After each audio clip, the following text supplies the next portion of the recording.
talent gets you through the door and hard work keeps you there, how much is that individual looking to self-develop? Are they reporting back to you on blogs that they've read, or are they looking into the reports that you've done or they've done at a more deeper level, or are they taking themselves to events to learn more? All of these things are really good indicators of an individual that works really hard. I was looking for people CVs that look similar to mine, and with that you get a type of team that replicates yourself, which in some ways is good because you don't necessarily have that friction. But I think the diversity of thought that you lose from that is huge. When people mention OCD, lots of people go, "Oh, I've got OCD." It must just be a case of he wants everything at a right angle, like David Beckham. The plug went off and it set on fire. And as a 7-8-year-old, you probably shouldn't be showing that content to kids. But anyway, that stuck with me. Then I started to worry about that happening within my own house at like the ages of kind of 8 or 9. So the obsession was there in relation to that thought that the house was going to burn down, and then the compulsion was there in relation to making sure that all of the plugs were checked before I went to bed.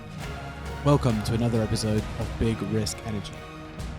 And on this episode, I'm blessed to be joined by the one and only Ollie Tarpey. Ollie, thanks so much for coming on the show. No worries. Excited to be on this side of the table. Been watching from the outside, but to be on the inside. Yeah, nice, good. So you've had a super exciting journey, right? Mm-hmm. You started off in agency, and you're now the VP of marketing of one of the fastest growing startups in the UK. Yep. Launching in Miami soon. Yeah.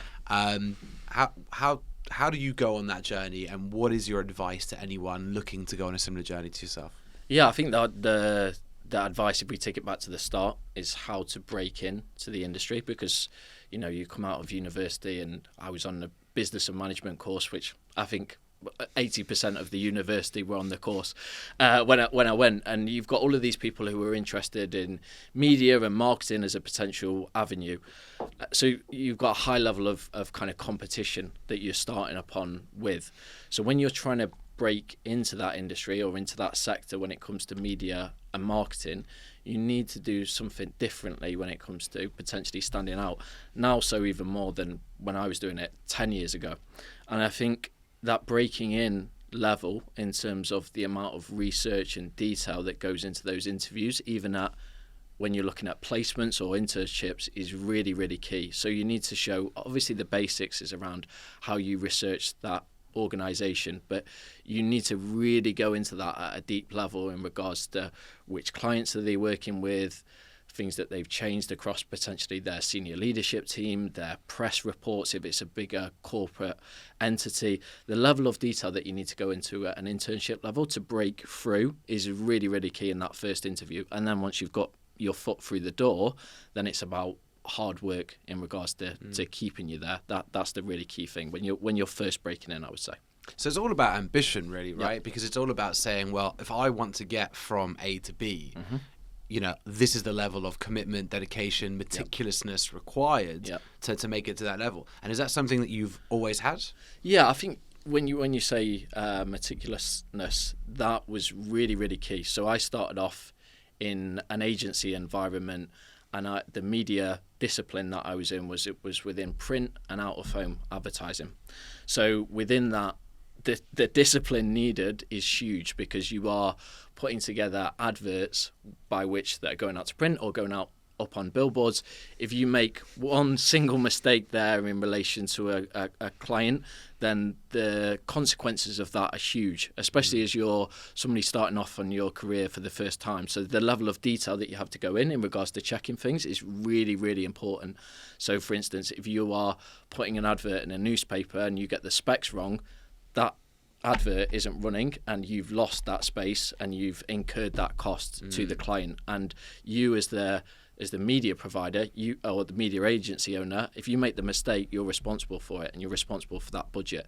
So it's really, really key that you have that meticulous nature. And I think that's what working within that environment gave me, is that rigor and discipline around things. I think today it actually is a lot, we were speaking about harder to break into the industry, but it's actually a lot easier in some senses within the industry, because with digital, if you make a mistake or you do something wrong, you can change it within seconds. There's no edit button on print. Yeah, there's no edit button when it comes to printed newspapers and out-of-home advertising, where you've got 3-month spans in relation to planning it and buying the media space. So I think that meticulous nature is really, really important. And then you speak about kind of determination in regards to progressing. I think when I was within that agency, I always tried to look into those people that were exceeding where they should have been within their career path. So agencies, you've got all of these different career steps and these different levels. So you've probably got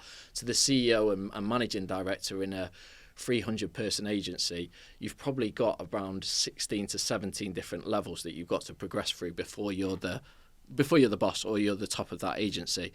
So there's a lot to get through. So I tried to base my career in those initial stages as to, right, okay, who are the executives or who are the account directors that look a lot younger than everybody else, and what are the behaviours that they're showing, and trying to replicate those as much as possible. And that was the immersive experience that I got from that, that first role.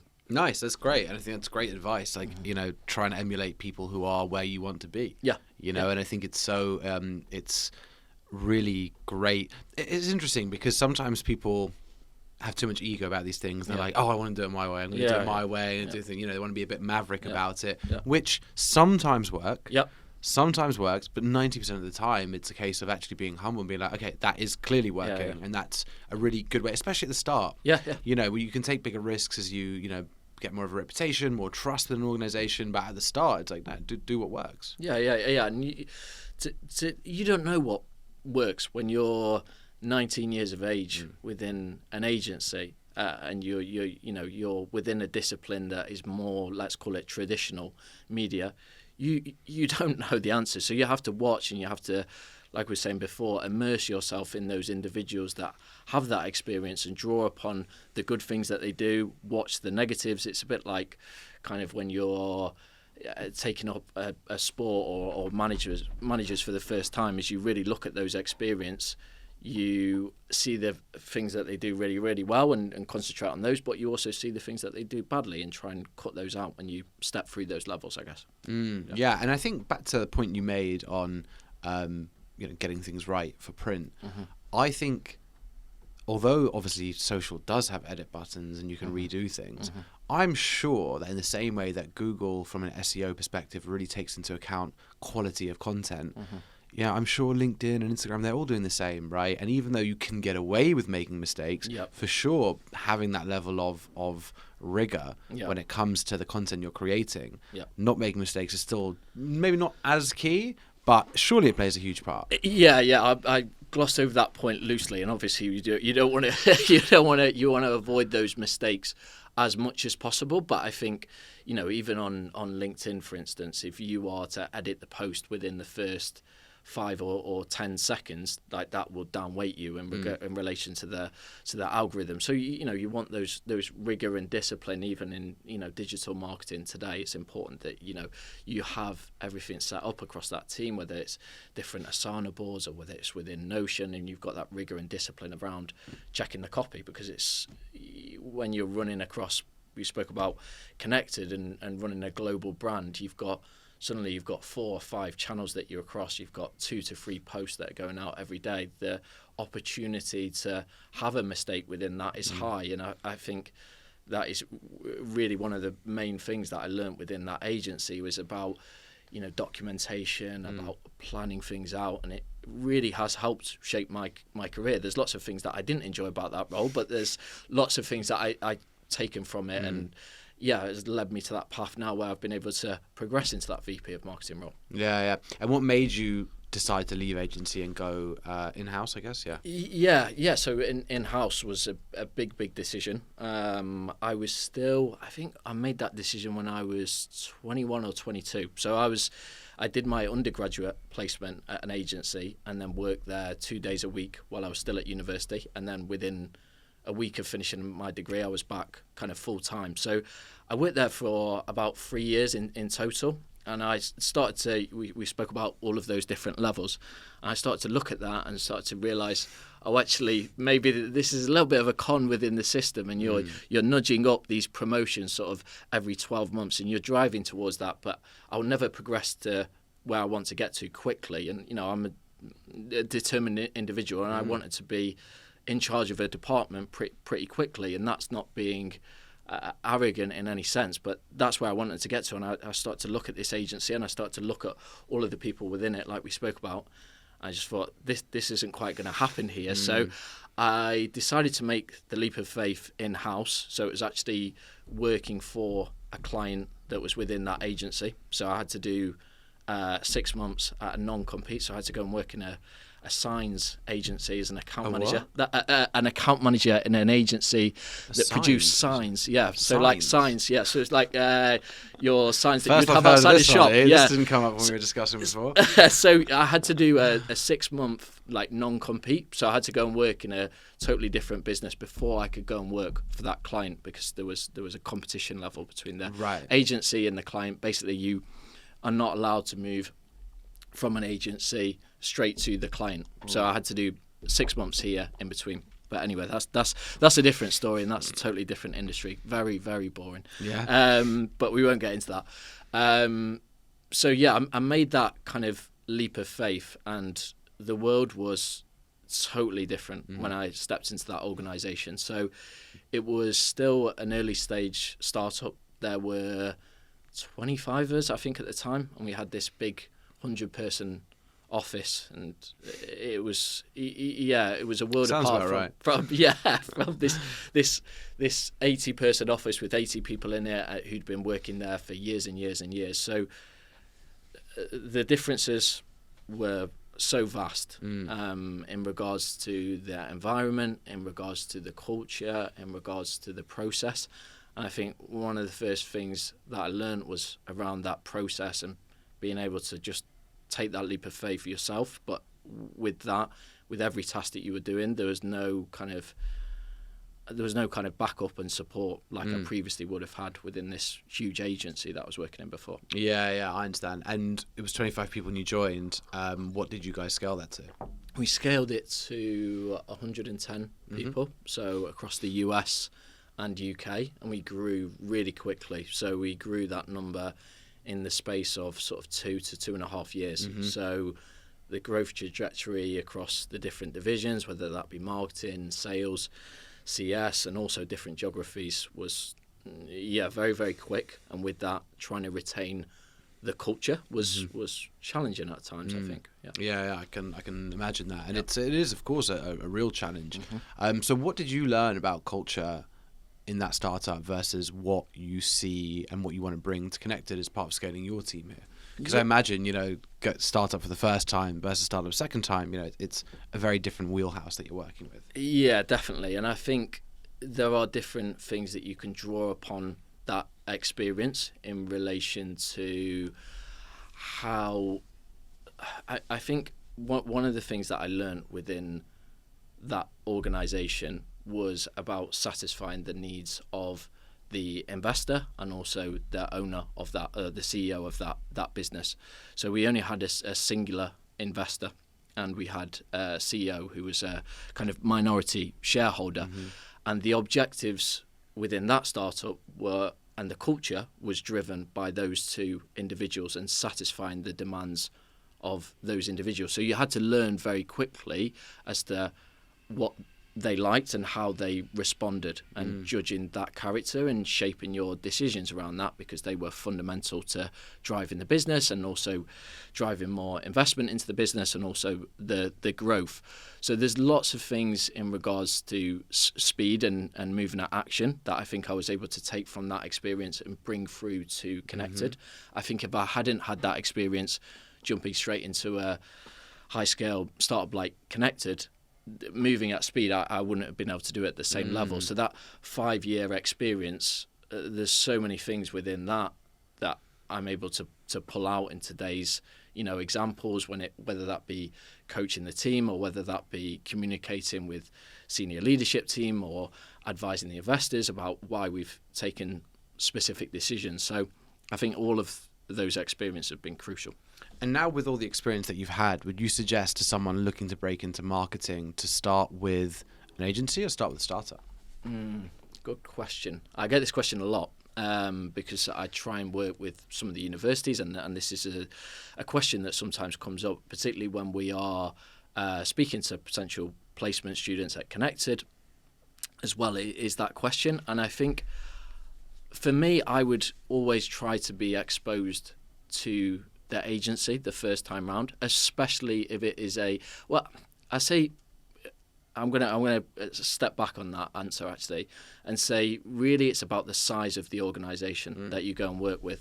I think it could be you could go and work in-house for a marketing team, within a marketing team, and if it's a 80, 100-person company, then go and do that. And the same with an agency.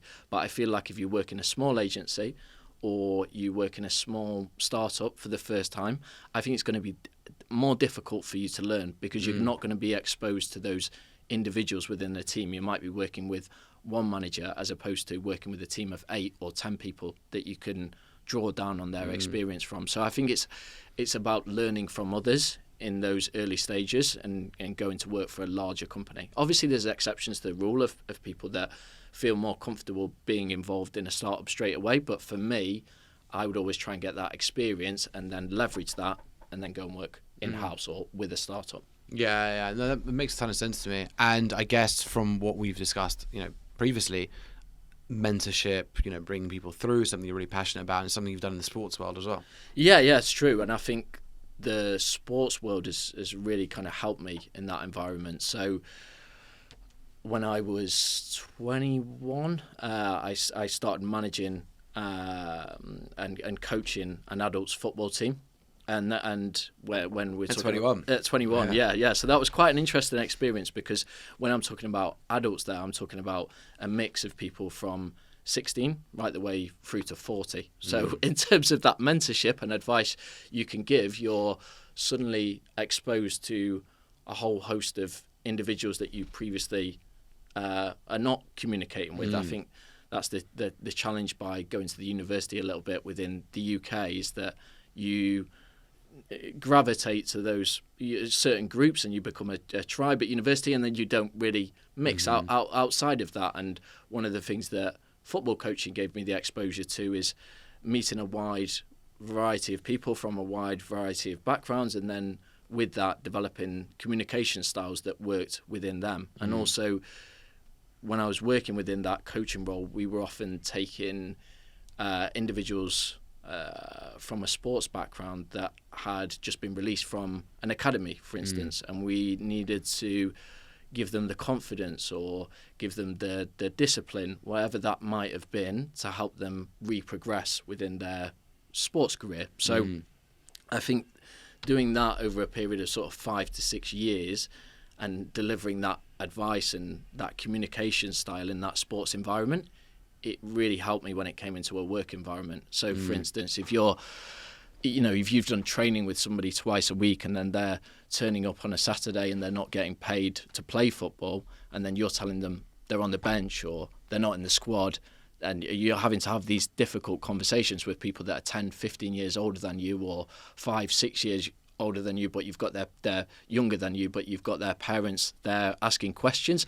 These are the sort of tricky conversations that and developing that communication style that's really important for when it comes to mentoring younger people within the workplace, I think. Wow, and it's really interesting because I imagine that when someone gets released from an academy, especially if they've got probably a bit of ego, which you need to be, you know, to progress in professional sports and elite sports, so probably a very bruised ego coming in at this stage, and probably a lot like depression, difficult times. So there must be a massive psychological coaching element to that. Absolutely, and we did, courses with the Football Association. We brought in counsellors, therapists to kind of support that because, suddenly, if you're spending, hours with that individual coaching in the evenings, and also, the majority of the Saturday supporting that individual, you are supporting them through arguably the biggest change of their life to date. If you think about some of the careers that these individuals have had, they maybe start at a football academy at 6, 7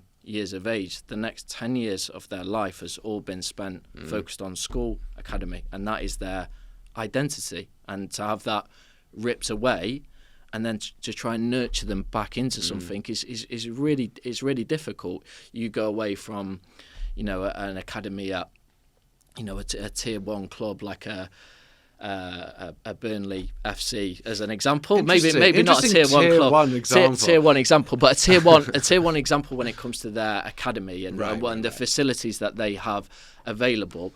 So you take somebody out of that environment and then you ask them to go and play on a poor pitch with like 15 people watching around the side of the pitch, and they're having to, sometimes wash their own kit after or pay for their subs fees or their league fees. It's really different, and it's a big shock to the system, and it's a big thing for them to get their head round. And a bit like, a phrase that we used before is like, I think it's talent gets you through the door and hard work keeps you there.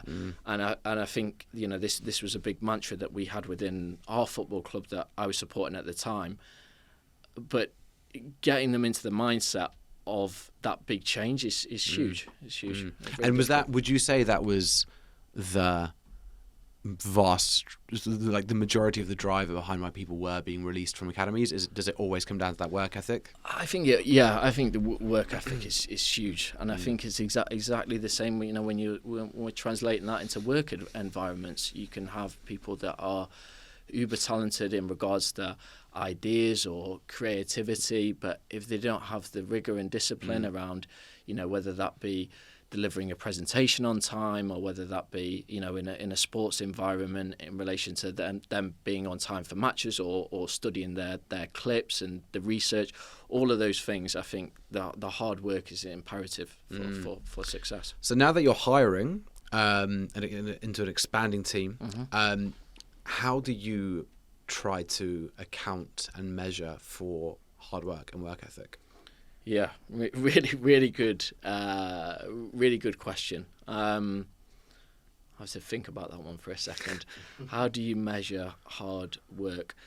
I think a lot of this is evidenced through, it's a mix of things. So the first of which is being really clear about what you define as result success. So setting those KPIs in line with the business OKRs, for instance, and making it really clear what those objectives are for individuals, particularly in marketing, right, where you can hide behind specific numbers or you can hide behind different projects. I think when you're looking for kind of hard work and understanding of that, I think you can match that quite closely to those results if you set them clearly. I think the other things that you look for, or certainly I look for in relation to hard work, is really about education. So how much is that individual looking to self-develop in relation to, okay, are they reporting back to you on blogs that they've read, or are they looking into the reports that you've done or they've done at a more deeper level, or are they taking themselves to events to learn more? I think that all of these things are really good indicators of an individual that works really hard, I think. But also, you have to also be cognizant as well of, hard work is one of the factors that you're looking for, and it's a main driver, but you also have to be aware of other factors that you might want to bring into a marketing organisation. And I think this is a big, not failing, but a big part of self-reflection, that when I first built that team out in an in-house role, I think what I looked for was replicas of myself as much as possible, and just thought about, right, okay, if I was in that situation, I would want the answers to the interview answer to be like this, or I was looking for people CVs that look similar to mine, and with that you get you get a type of team that replicates yourself, which in some ways is good, because you don't necessarily have that friction. But I think the diversity of thought that you lose from that is huge. And I think that's been a big part of what I've learned within that first experience to the second experience. 100%. It's really interesting. Like, it is exactly that. And I think with iterations that I had in real sport, you know, our first group of hires versus the second group of hires, which ended up to be our, you know, like the hires that stayed with us for the whole journey to exit, like, it's exactly that. We look at people similar to ourselves and we realise, actually, we hate ourselves. Let's get people who are so radically different to us. This is a much better idea. 100%. And I think when we talk about hiring as well, one of the things that we are really accommodating of and passionate about in Connected is obviously looking at neurodiversity, mental health, all those sorts of things. Now, we've discussed briefly, obviously, ADHD, dyslexia, OCD. Is that neurodiversity? Is that mental health? How does that actually sit? I'm fascinated. I'm also fascinated as to which category it sits within, because I see it more and more, you know, within neurodiversity pieces. But I think largely it's fallen within the category of kind of mental health. But really, does it really matter? Two sides of the same coin. Yeah, exactly. And I think how you categorize it doesn't have any impact on how you potentially feel. I think we've spoken about it, tangentially, and I've always skirted maybe perhaps around the subject, but I've really, I guess, learned throughout my life how to harness the power of OCD and use that in a kind of a positive manner. But that hasn't always been the case. You know, OCD is a really challenging subject to kind of understand and explain, because, you know, when people mention OCD, you know, lots of people go, "Oh, I've got OCD," or it must just be a case of, you know, he wants everything at a right angle, like David Beckham, or he wants everything in clean, for instance. But there are varying levels of severity around kind of OCD, and I suffer, but I have challenges around one of the most serious types of OCD. Some people call it pure O, and within that OCD, the term for it is obsessive compulsive disorder. So when I was much younger, I had kind of the OCD in its more typical fashion. So examples of that would be, I remember actually, this is a bad marketing idea, but I remember being at school, and you probably search back to these incidents, but we had like a presentation with something on the TV screen, and it was kind of this example whereby you had, I think it was like a Scalextric track, and you had all of these different plugs plugged into it, and the plug went off and it set on fire. And as a 7-8-year-old, you probably shouldn't be showing that content to kids. But anyway, that stuck with me, and kind of then I started to worry about that happening within my own house at like the ages of kind of 8 or 9. So then I got into the obsession was there in relation to that thought that the house was going to burn down. And then the compulsion was there in relation to making sure that all of the plugs were checked before I went to bed. And that sounds quite strange, obviously, but it was like a big thing for me. And that happened when I was like 8 or 9, and that happened all the way through till I was probably about 16, 17. And there was varying degrees of time within that I was kind of suffering around that, the challenges around that. Sometimes it would take me half an hour to check them. Sometimes it would take me 2 hours. Wow. But I could kind of satisfy the obsessive force by doing the compulsion, which was checking everything.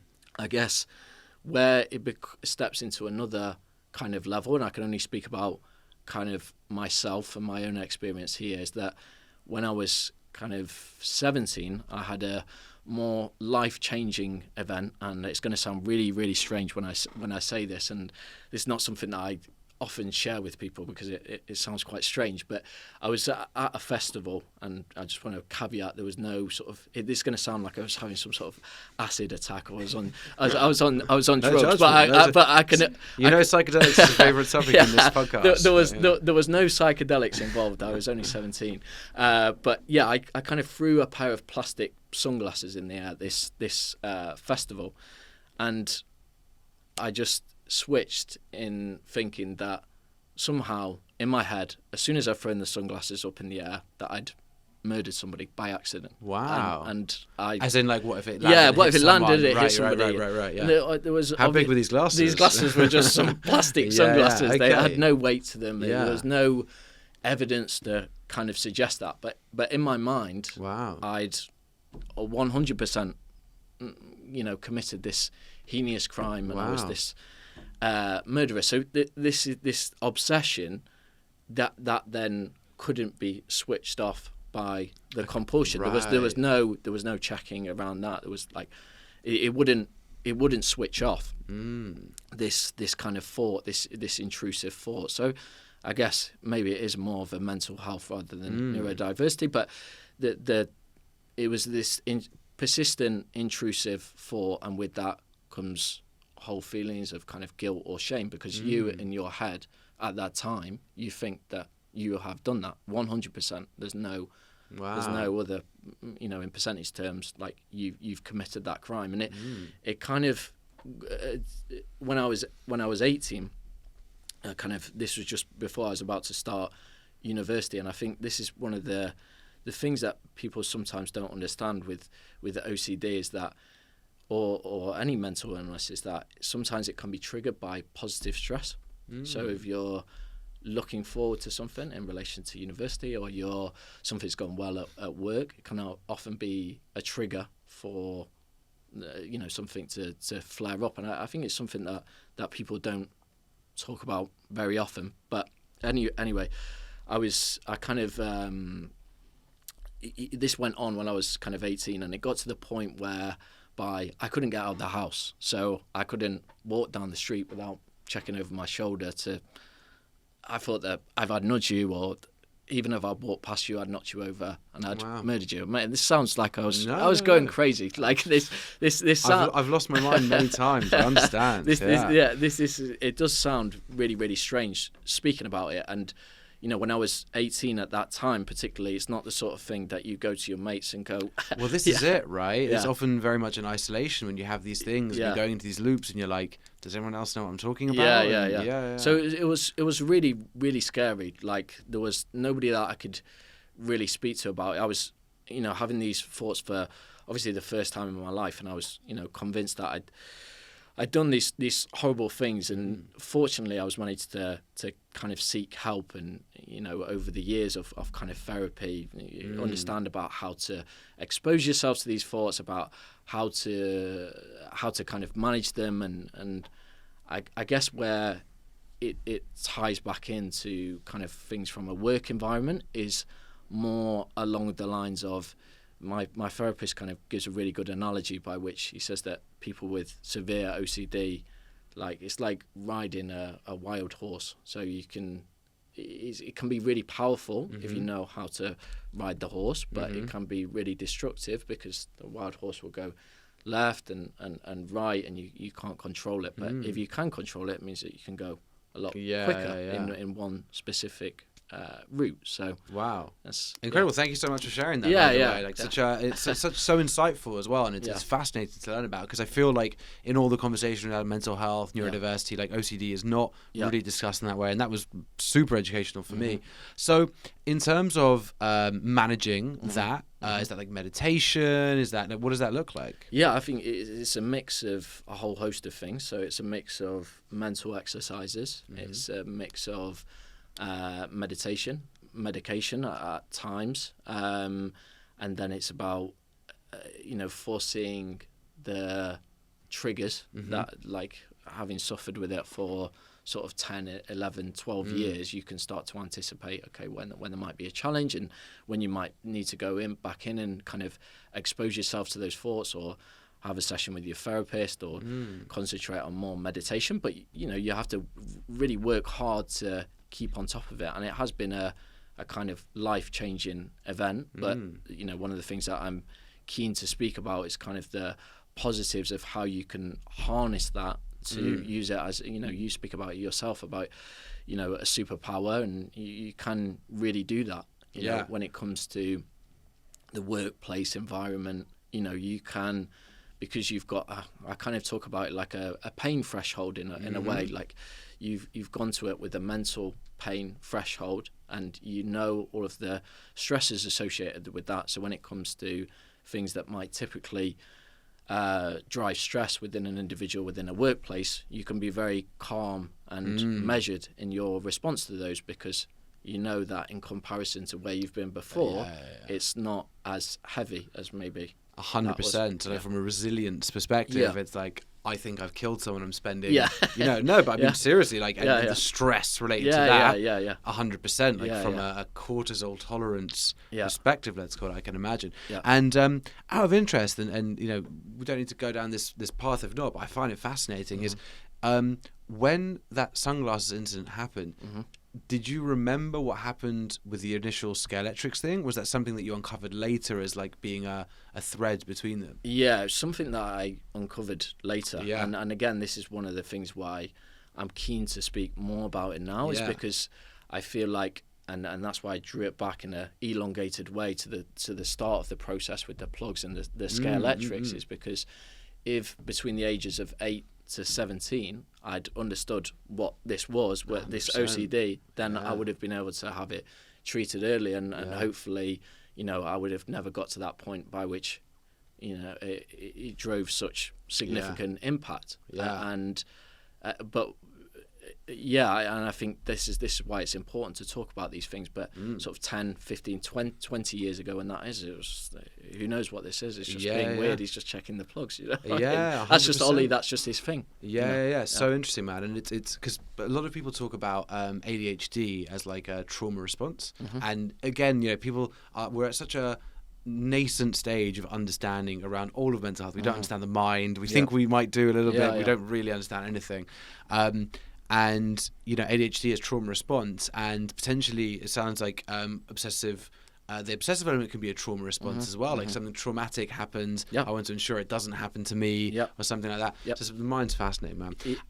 Sorry. No. To your point there, it can be like something on the news. You see an incident about somebody that it's happened to them. They've gone to prison. And you go, no, have I done that? So, but it's about educating yourself through those instances, and you start to learn over lots of therapy sessions about where those triggers are. It's fascinating, because I remember when I was a kid, I didn't remember the show 911 What's Your Emergency or something like that. I remember the name. Is that like, or maybe that's the newer one, but there was some show like that when I was a kid on the BBC. I remember the fireworks night special. Destroyed me. I couldn't be near a firework for 15 years. It was literally that. Nothing happened to me. It was just what I saw happen on the thing. Super interesting. But on the positive sides of it, and I don't know if this comes into play, but how meticulous you are with numbers and campaigns. We're blessed to have that element of the superpower in there. So I think that's what it is. Like, it's education, and ultimately with everything in life, as difficult as it gets in one part means it can be as strong in the other, right? Exactly, for sure. And it was managed to drive it. That 3 months where that first happened, that was a really, really scary process. But the process of education and learning and developing over the next sort of 2 to 3 years really held me in good stead. And those lessons that I learned there, I'm able to draw down upon those, within my career. And I think it has been my superpower in regards to going back to what we discussed at the start of the conversation, which is how did you get from there to there in traditional terms quite quickly. It's been a superpower. Love that, man. Awesome. Okay, my 5 questions, as you know. First one is, what's the single biggest risk you've ever taken, and what was the outcome? I think single biggest risk was probably making that leap of faith from agency, structured career, throwing myself into the deep end with this startup, with this founder who I knew was going to be challenging because I'd worked with him before. Go into more depth about that. No, I probably won't go into more depths about that. But and working with somebody else who I knew was really, really challenging, but I knew that risk was worth taking because the rewards were great, and I'm so glad I did that. And it's interesting. So even though you felt actually it would be that challenging environment from like a cultural perspective or something like that, still though you felt, and what was it more, the actually going in house, the opportunity for mobility? Was it the product that you saw? Like, what was it that you were like, even though this is going to be a bit of a shit show in some ways, what was the drive to be like, I'm going in? I think it was the opportunity to grow within that organisation, both within myself, but also the ability to, have divisions and skip through those levels at a greater speed. Like, I was confident enough to know that, when I got my opportunity, when it came to managing teams, I could drive effectiveness. I just knew that it was going to take me another 10, 15 years to get there within an agency. I could do that within a startup within the space of a year and 2 years if I worked hard.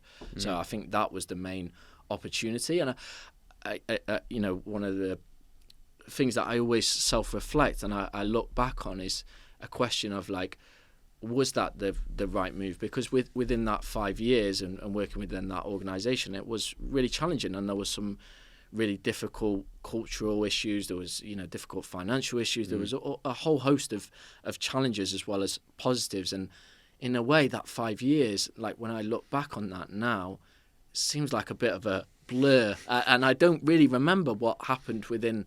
I know you've spoken about in certain instances within your kind of 20s about it being a little bit of a blur in regards to, like, your personal life as to what happened there. Well, that's definitely because I lived too hard in my 20s. But no, I know exactly what you mean. But you commit yourself to something, and then where does it go? And I'm kind of torn, because it gave me great experiences that I'm able to draw down. But then I also think if I was in my 20s, I kind of lost a lot of time there.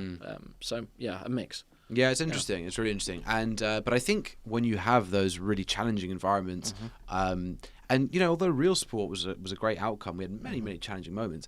It does make you realize that it is about what you learn on the journey, and actually, because getting to the end point is the end point, whether it's positive or negative or whatever it is, it can never be about the outcome. Yep. Right, because the outcome is literally one moment. Yes. And then the second that moment passes, it's over. Yeah. Right. The moments that we spend are the moments on the journey. So it's all about what we learn along the way. And we could go very philosophical on that, but we'll pull back. Okay, my next one for you is, what are you proudest of? I think proudest of would be a kind of football experience. So one of the clubs that I was able to coach at and manage at, be brought into, when I kind of joined the club, we had a development team that was sitting bottom of the league. They got 5 points in the previous season. I think they scored about 5 goals as well over a 30-game season. So the bar was pretty low. Sounds like Connected FC. Yeah. Well, we were slightly better at Connected FC, and that is a benchmark of how poor this team was. But then we had a kind of a first team as well that was also bottom of the league. I think they'd had the mighty total of about 6 points. So it was a really challenging environment. You had lots of people who were despondent.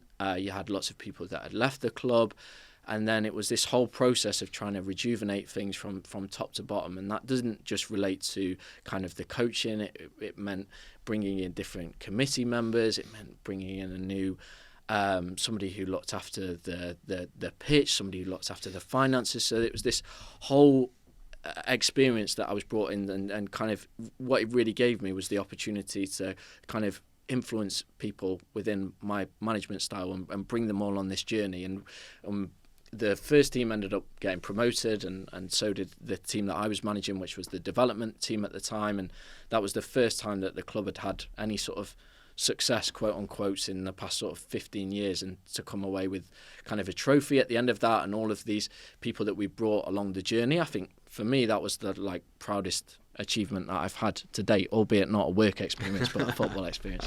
It's okay, I'll just assume work was excluded from that. No, that's amazing. It must be also super fun. Yeah, it was great, and it was super rewarding. Like you say about footballers and having the buzz associated with playing professionally or semi-professionally, amateurs, that winning as kind of a team, for me anyway, it's very hard to replicate that, the success that comes with that. So really enjoyed that opportunity. Nice. Like that. Okay, cool.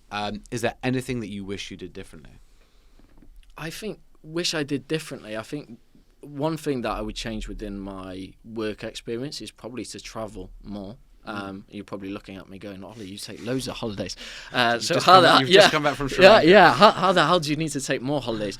But I think between the ages of 21 and starting that agency experience and now, coming to work for Connected, I didn't take any sort of holidays. I was always every weekend was football, and obviously Monday to Friday was work, and sometimes Sunday as well. So taking holidays was not an option. And I think we spoke about speaking to people outside of your traditional culture or your tribe, whatever you describe them as, or your workplace.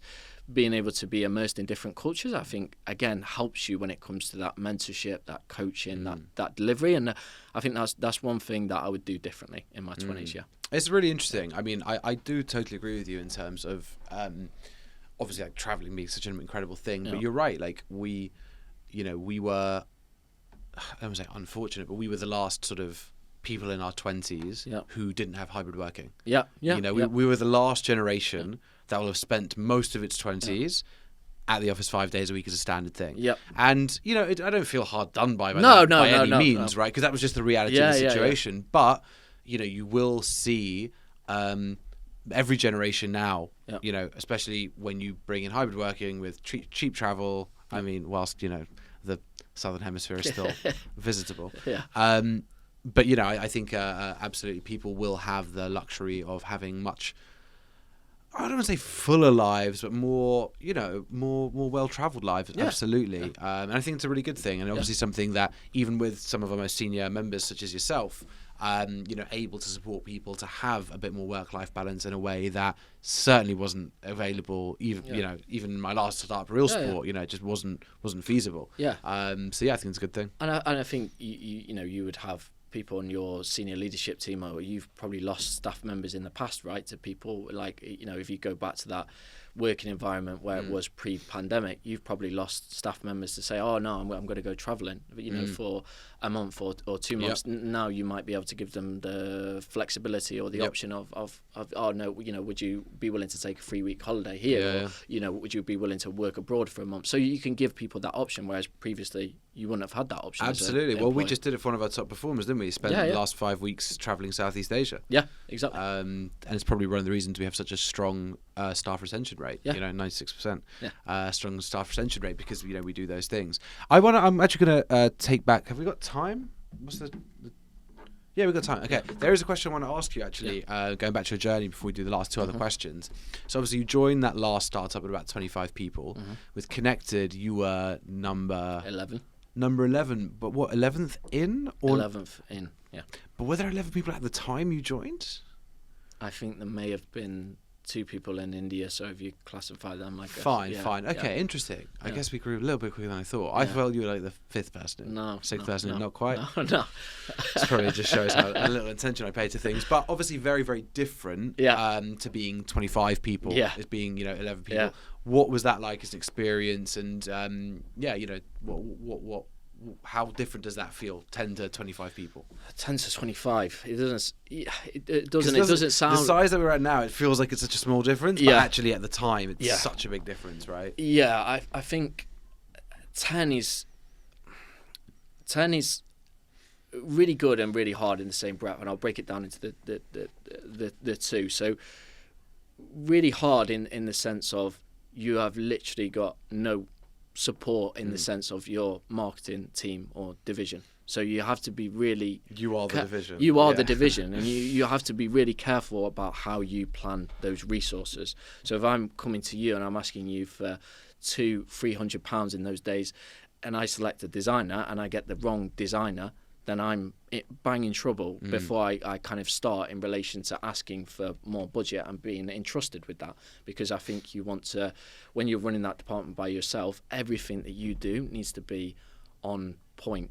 And when I think about good brands, and they're the ones that execute across all of the channels really, really well. So you think about people that, I know this is going away from the question a little bit, but those people that scale and can still do all of their channels really, really well are, to me, the most impressive people. But I think the really good thing about being, 10 or employee number 11 is that you really get to be able to shape the culture within that organization before you suddenly scale up to 25, 50 or 100. You can be setting that yourself within the division, but also within the wider business, and you can see what is driving this really close to that individual, so I can work with you, or I could work with Claudia, and I could see, like, okay, how does this individual respond? What types of reports? How does he want the data to be collected? What are the things that are important to him? I could do that because I'm literally sat next to you in the office every day. Whereas at 25, you start to break out into those different teams, so it's a little bit more difficult. Yeah, it's interesting. My favourite size like that, 12, 13 people. Like, it's just such an amazing time where it's like, you know, you've gone, because obviously when you're first starting a startup, it's just yourself, maybe one other person. Like, the idea of having 13 people is you're just like, we are doing everything. So it's just the most unbelievable feeling. And it's like, because you know you're getting somewhere, you know, when you're at that level. Assuming that you're not just hiring for ego, where you're like, we've got 15 people and you can't afford it, and you know, you're about to run out of cash. But when you're at a stage where actually you can sustain 13, 14 people, it's like, okay, we've got something here. And it's, the flow of information is still so quick, as you said, like everyone's around one table at that point still. And it's such an exciting part of startup at that point. And it's funny because, like, now that we're scaling really quickly, and I think this time last year we were maybe like 35, maybe less. Maybe less. Now touching 90, 95. And but you know that, so you're adding 60 people in 1 year, let's say. But it took us from, I mean, I started working on Connected very late 2019. You joined basically late 21. So it took us 2 years to go from 1 to 13, and then 2 years from 13 to 90. Right, let's say. I mean, maybe roughly. And it's so funny, like almost like the business year one, because there's no one there, almost like it doesn't exist. Do you know what I mean? Because it's just a tree falling in the woods. Right, like there was no one there, and it's almost like that time doesn't even count. And that's why, like, sometimes it feels like a blur. And probably the same with that first year of 13 people, where it's like the business is so different to what it does then. It's almost like it didn't exist. And when the question over to you, like, when you were first making those, okay, so say you've scaled to like 5 employees, like, how do you go about selecting those next key strategic hires, like, and making that leap between 5 to 10, like, for instance, when you're looking for the commercial individual within that organization, like, what did you look for? Did you do it through recruiters? Did you draw back up on your previous experience and were like, this is somebody that I feel like I could work with again? Like, how did you do it? Yeah, it's a really great question. And I think, you know, that first year when it is sort of 3-4 people, you have no idea really what you're doing, what the business is going to be. So you know that you've just got to hire super generalists, people who are just going to, like, do the hard work, and you've got to stay really transparent with them. This is where I failed for sure. Like, I, you know, maybe didn't realize how much transparency I should have had about saying, guys, look, you know, you're team generous now, but you need to be thinking about once we graduate to specialists, like, what are you specializing in? What are you refining in? So I would never try to hire someone like yourself and that time, even though you'd be fully capable of it. It would be a waste of your talents on that side of things. But then it's all about, okay, you know, once you understand the type of business it is, where you're getting early traction, like, so for me, it was, you know, LinkedIn. That was something you had so much experience in. It was like, okay, cool, this is the exact person we need now. And then obviously it's good people that you can spend time with, that you trust, that you like, that you feel are going to do the hard work, understand what it means to be at that stage of company as well, you know. So yeah, man, super fucking exciting. Great journey. On to Miami now. All right, last 2 questions for you are, what does it take to be successful? I think going back to the phrase that we used before, like, talent gets you through the door and then hard work keeps you there. I think it's quite a simple phrase, but I think those, like, core components are always hard work, you know, and that hard work doesn't necessarily need to be the hours like we discussed before in relation to working, you know, 60, 70 hours every single week. It can be, I think that used to be the traditional way, particularly when I worked in an agency, that was defined as success. But I think it's about making sure that you educate yourself as much as possible and go to education doesn't need to be going to events or listening to podcasts or research. It can be, right, okay, you've sent across this piece of information, I'm going to go and interrogate that at a deeper level, and I'm going to come back with this recommendation. Like, as somebody who's leading a team, I'm looking for those people that want to go to a more granular level and challenge me and say, right, this is the way that you're doing it now, but I want you to do it at a deep level. And with that, it's research and it's hard work and it's looking at those numbers as much as possible. And I think that those are the things that make you successful in the marketing team anyway. Yeah, love that. All right, my last one for you is 15-year-old Ollie walks in the room right now. What are you going to tell him? Shitloads of stuff. For him to speak about his OCD straight away and get that under control. But I think outside of that, I think, having an understanding of like how to control your thoughts and emotions. Like, I feel like if I had a greater grip of that, I would be an even better employee when I first started. I'd be a better football player when I was sort of 15 or 16. So I think being able to control those thoughts and understand my emotions, which were all over the place when I was at that age, I think is really, really key. And I think being able to harness that and understanding and reflecting on that over the past sort of 10 years has really helped me. Yeah, I love that, man. Where can people find you? They can find me on LinkedIn, Oliver Tarpey, as we were saying before. But yeah, just not about me, just follow the connected social pages. There you go. Nice little plug. And Big Risk Energy, of course. Love that. Ollie, you're a legend. Thanks so much. No worries, mate. Thanks for watching the episode. And if you haven't subscribed, please hit subscribe below so that you can support the podcast and we can keep on bringing you amazing new guests. If you want to see the other amazing episodes in this podcast, click into our series section. As ever, if there are any other guests or topics you want us to explore, just let me know in the comments and we'll do our best to bring someone in.